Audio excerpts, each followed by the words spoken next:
என்ன பண்ணுற? நல்ல தண்ணி வருது, கீழே வருது. நாம் 3வது மாடியில் கூட இருக்கோம். தண்ணி எடுத்துட்ருக்கேன். அதுதான் வேர்த்து ஊற்றுது. மேலே எல்லாம் தண்ணி, எல்லா பைப்லேயும் தண்ணி வருதுங்க. எல்லாம் நல்ல தண்ணி தான் மேலே. குடிக்கிறதுக்கு மட்டும் கீழே இருந்து ஒரு 2 குடம் 3 குடம் எடுக்கணும். அதனால் முடியலை. மீதி எல்லா பைப்லையுமே நல்ல தண்ணி தான் வருது. அது ஒன்றும் பிரச்சனை இல்லை. குடிக்கிறாவது ஒரு 2 குடம் 3 குடம் எடுத்துக்கலாம் அப்படின்ட்டு. ஏன்னா டேங்க்குக்கு போய் கீழே டேங்க்லேருந்து மேலே டேங்க்குக்கு போய் தான் தண்ணி வருது.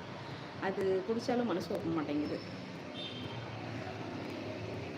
அவர் இருந்தாலும் பரவாயில்ல, அவரும் இல்லையா? முடியலை. இதுக்கு தான் ஷோகேஸ் மாதிரி இருக்கக்கூடாது. நானும் வரேன்.